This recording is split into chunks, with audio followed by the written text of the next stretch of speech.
Cash Flow Diary Podcast, Episode 9. Congratulations, you showed up. Give yourself a high five in celebration of your success.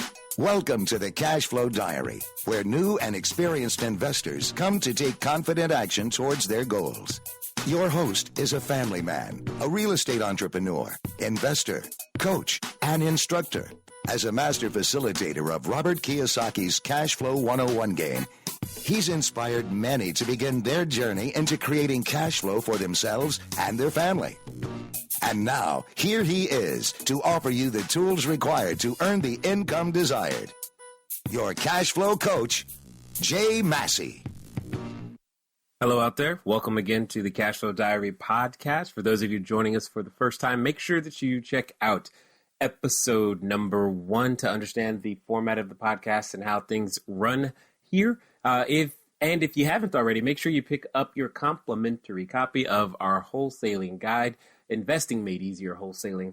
It's now available. It's on the website. You can definitely download it, listen to it. Some of you have already started to respond. Thank you for that information and making it better. Glad that you are here.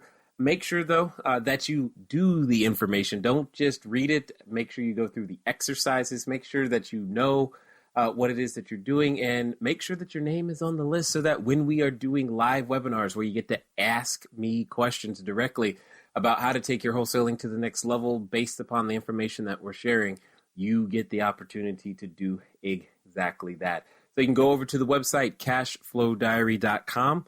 Make sure you place your name in the box and you will be able to get started immediately. It will be delivered to you immediately.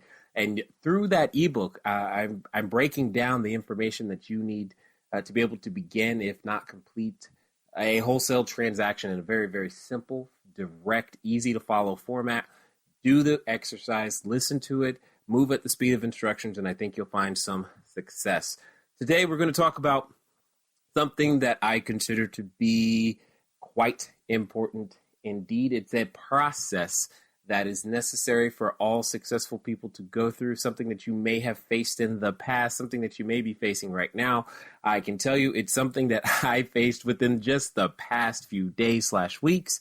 And I want to make sure that you understand, as Cash Flow Diary podcast listeners, I'm just sharing from what is going on in my life as I continue to build the portfolio of real estate that I have, continue to maintain it, continue to raise more capital, continue to do all the things that it is that we do in order to make this thing grow. And hopefully you can benefit by listening. So today we're going to talk about how to deal with your emotions and discouragement and still find success. Many of us know how to deal with our emotions and discouragement and find no success. So today we're going to talk about how to still find success in that case. Before we do, we're going to start with a very simple quote related to this from Francis Scott P. Fitzgerald. That's right, F. Scott Fitzgerald. Yes, he is related to the individual who created the national anthem, but right now I'm talking about the American author of novels and short stories. Many of us probably know him as the author of The Great Gatsby. That's definitely his most famous work, but he does have others. Here's the quote: "Never confuse a single defeat with a final defeat."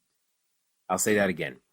Never confuse a single defeat with a final defeat.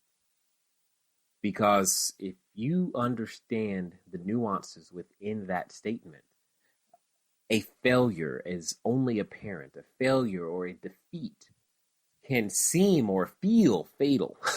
That doesn't mean that it is, unless you choose to let it mean that it is. We'll talk more about that as the show continues. Before we do and get into our main topic today, I want to make sure that you are aware of an article in the news. We're going to take a dip in the news, and I found it very, very interesting, so I want to share it with you.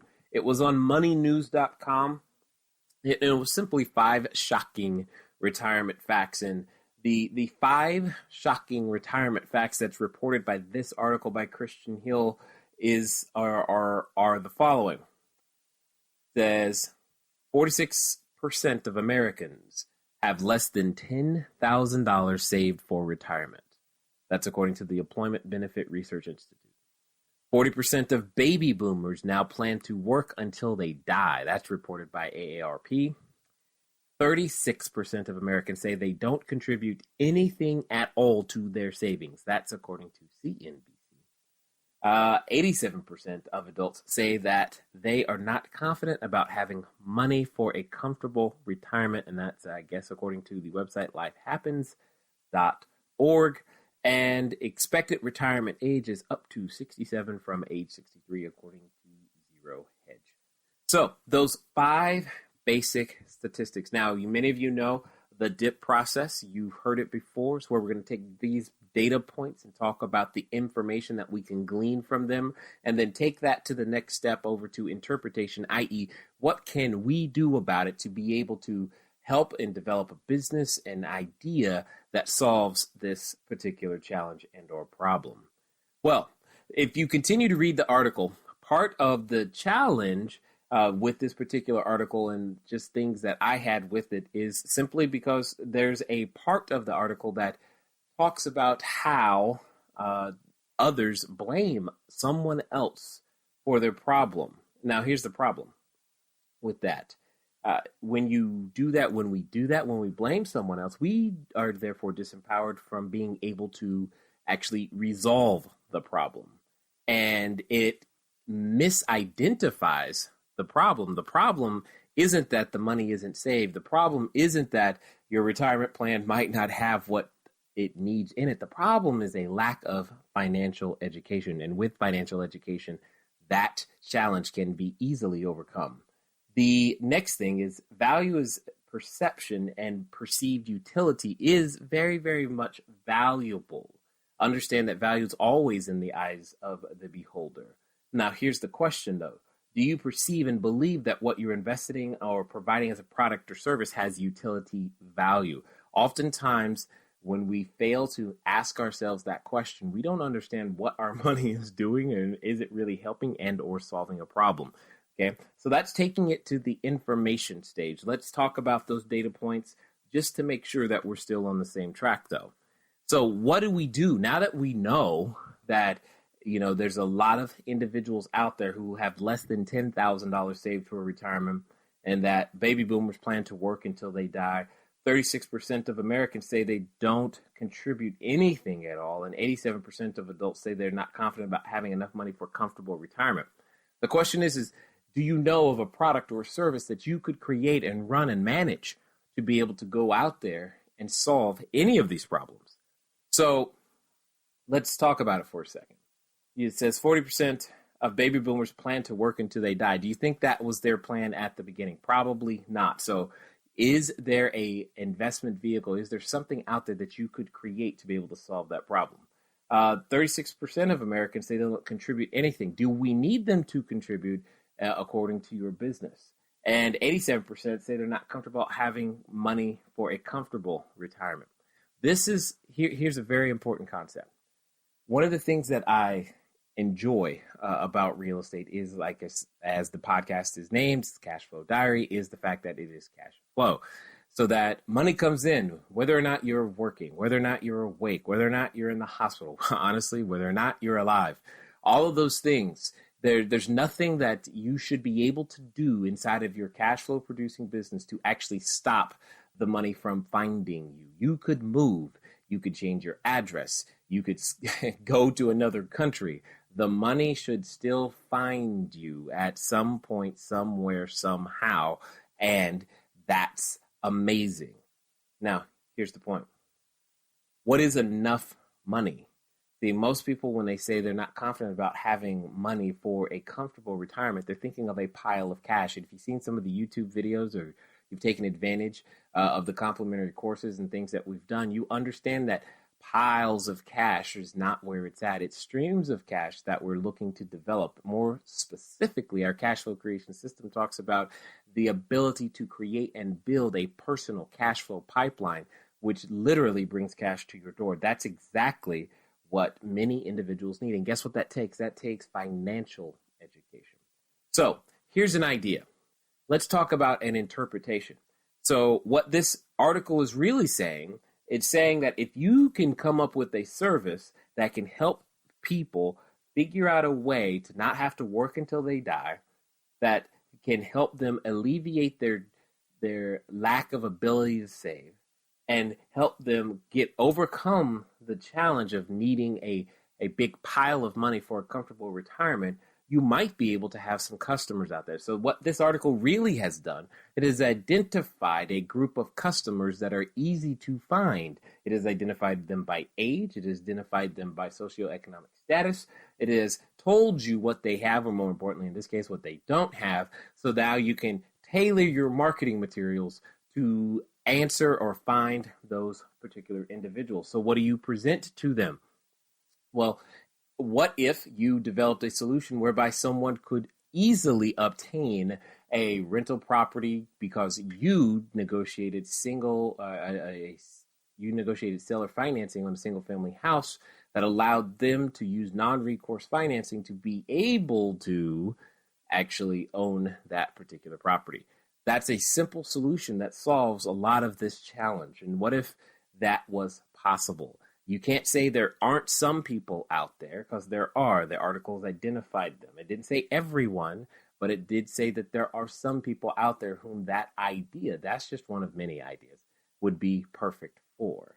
And that's what you want to begin to do. That's one of the things that I began to do at the beginning of my investing careers, was looking for individuals who had challenges that could be solved using real estate in some strategic way. And that exactly what I just suggested to you is exactly what myself and a couple other guys I started working with were able to do to be able to create some financial success. So now what we're going to do is we're going to talk about what emotions we have to deal with when it comes to our main topic, because all of us understand that we are emotional beings. We have emotions. Sometimes they play tricks on us. But what are some of the emotions that we have to deal with? Well, some of those emotions that we have to deal with are quite honestly and simply fear, right? We have fear. We also have greed. We have discouragement. And the question is how can we deal with those emotions and still find success? Well, one of the basic concepts that I always want to remind myself and others of is that having these emotions, sometimes we tell ourselves that we cannot be afraid, and that actually isn't true. It's okay to be afraid. It's how you respond to these emotions. Understand, individuals that are more successful than you, let's say, I don't know, Donald Trump, President Obama, or anybody, whoever you consider to be successful, it's not like those individuals are suddenly free from fear. It's not like those individuals have never experienced discouragement. That's not the case. The case is that they've learned how to discipline themselves in their response to the same stimulus. And that's what's important now. That's what's important now. So when it comes to fear, I know for myself, one of those examples, or when it comes down to fear for you as a cash flow investor, one of the times that you're going to experience this is usually on the buying side, when you're just afraid to, quote unquote, pull the trigger, afraid to get started, afraid to make it happen. I know for me, I have an example. I remember, if some of you may remember, a company by the name of Palm Computing, I believe is what they were named at one time, having a result for me. I had a opportunity at at their initial public offering. And in this particular case, I was afraid, did nothing. And what usually happens when we get afraid and do nothing, it tends to result in nothing new, no new experience. And we always then have that opportunity to say to our grandkids, I remember back when I was. And don't we all have enough of those I woulda, shoulda, couldas already? But that's usually what that is. Anytime you've said to yourself, woulda, shoulda, coulda, it's probably because you responded to your own fear in a way that prevented you from having just a new experience. Sometimes you run into people that say that they have 20 years of experience doing something. Well, I challenge that statement. Oftentimes what they really are saying is that they've done the same thing for 20 years.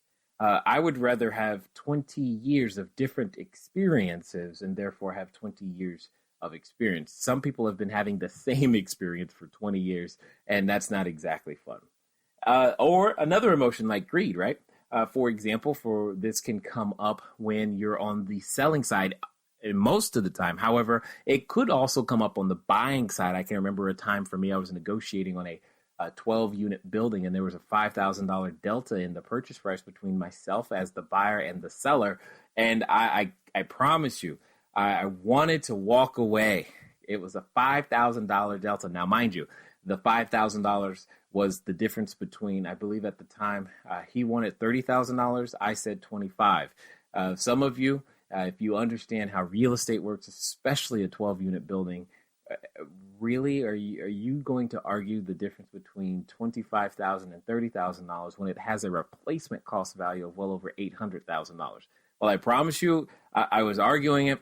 However, fortunately, I had a friend with me who was able to help me see the error of my ways. And because I responded differently in this particular time through advice and counsel, etc., we were able to go ahead and purchase that particular building. And by the way, today, do I care whether it was $25,000 or $30,000? Not really. In the grand scheme of things, in this particular case, it's okay.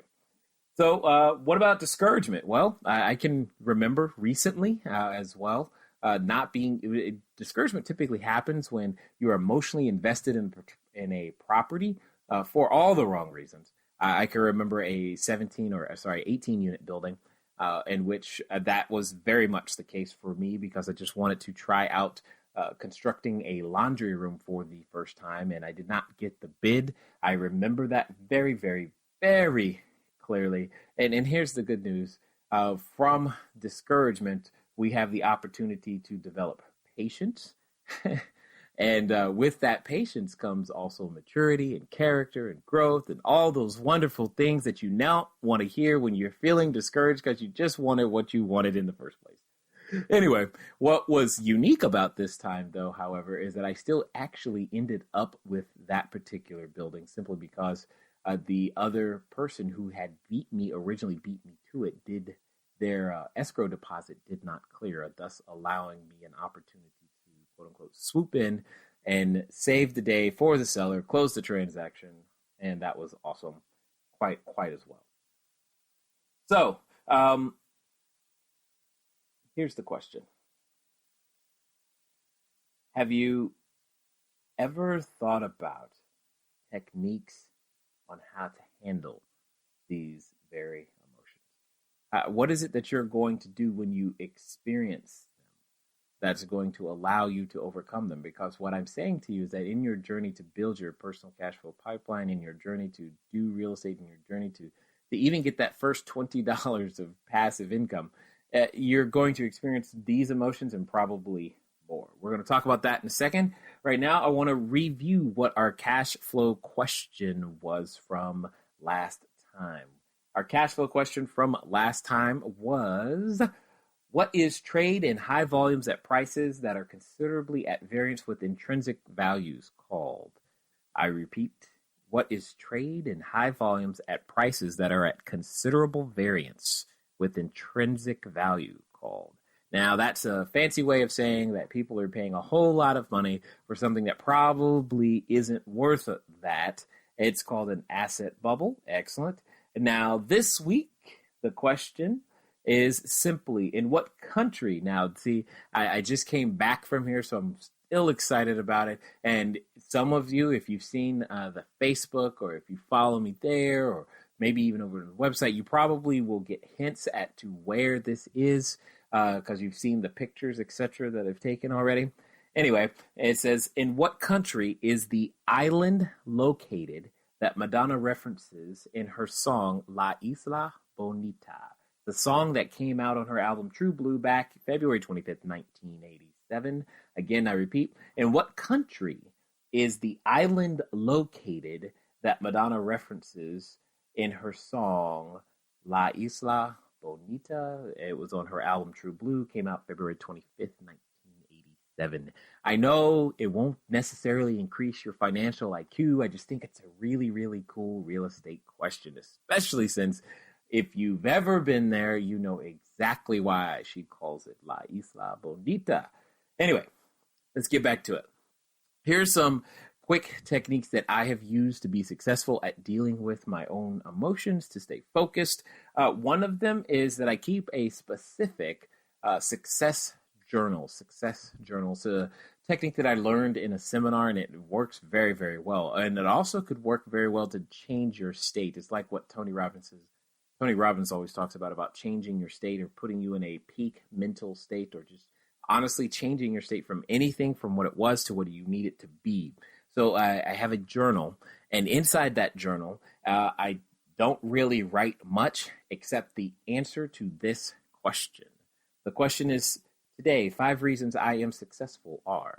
And when you answer that, you answer today 5 reasons that you are successful. For example, one of those reasons could simply be that you got up on time when you said you were going to get up. One of those reasons could be that you spent time with your kids when you said you were going to do that.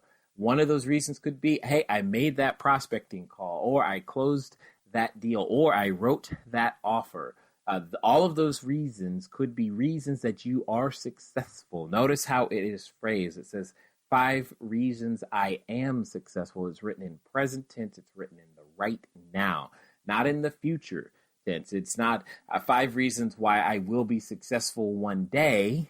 It's what you did today. I find that by the time I get to number 5, I feel much better about whatever was happening, because my mind has been forced to find 5 things today that I did that made me successful. Which leads me to the second technique. It's kind of related to the first. It's journal. Get those emotions out. One of the things that helps me tremendously is to just write. It's very cathartic for me. I love to do it because it can just help. And it may not make sense, and it could be very William Faulkner / stream of consciousness. It doesn't matter. Get it out. Journal it.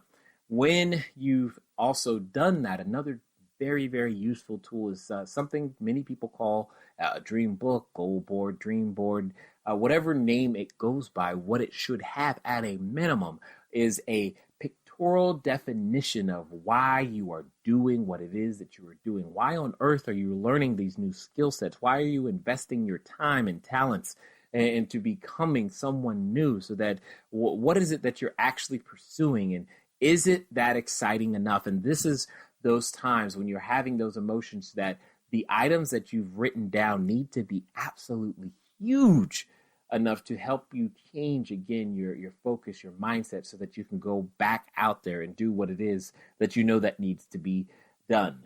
For some of you, this will work. I definitely suggest it for a lot.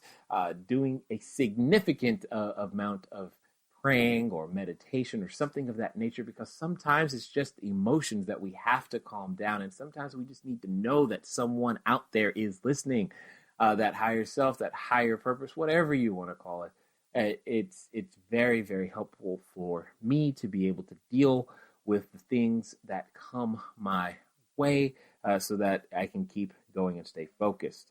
And then one of those other techniques that I find to be successful is to adjust your self-concept, perception, or identity. For example, you probably have heard, the late Jim Rohn say something to the effect of that the same wind blows on us all. It's just a matter of how we set the sail. It's the same wind. It's what I was alluding to earlier when I said people that you consider to be successful still have the same emotions that you and I do. They have the same emotions. The difference is that they've learned to respond externally to the same stimuli differently. So that's what's important, is to understand that. But by adjusting your self-concept, perception, or identity, one of the cool things to ask yourself is, WWJD, not what would Jay do? But that could be it for some of you. I've been told that sometimes that helps.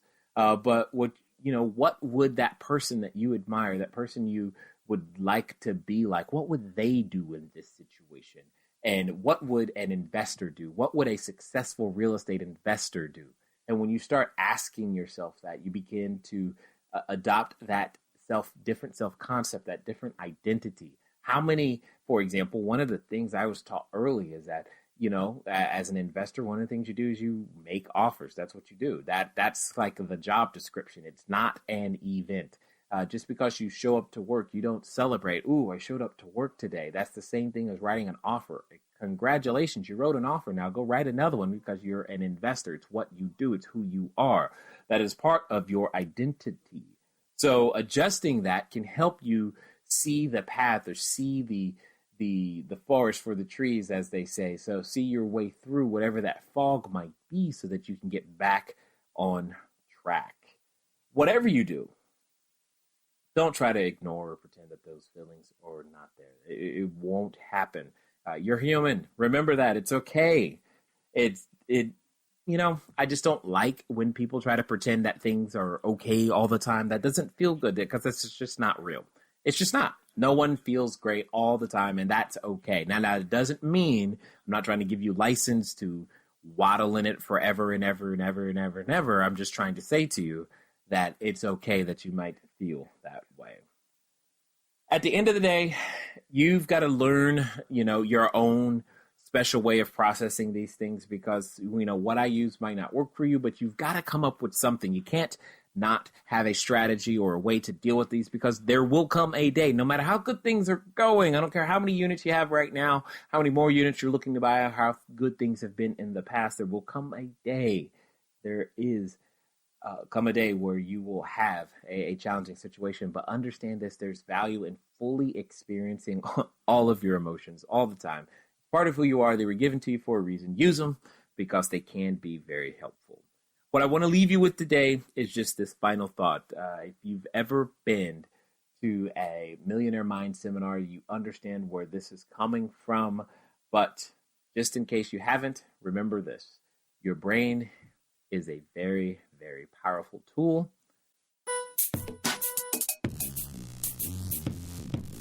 Thank you for investing your time with Jay Massey and the Cash Flow Diary. When you have a moment, please visit iTunes and leave a positive comment about the show. And go now to our website, cashflowdiary.com, to take advantage of our free business building course, Cash Flow Foundation. Gain the knowledge, understanding, and skill that will teach you how to never need a job again. Until next time.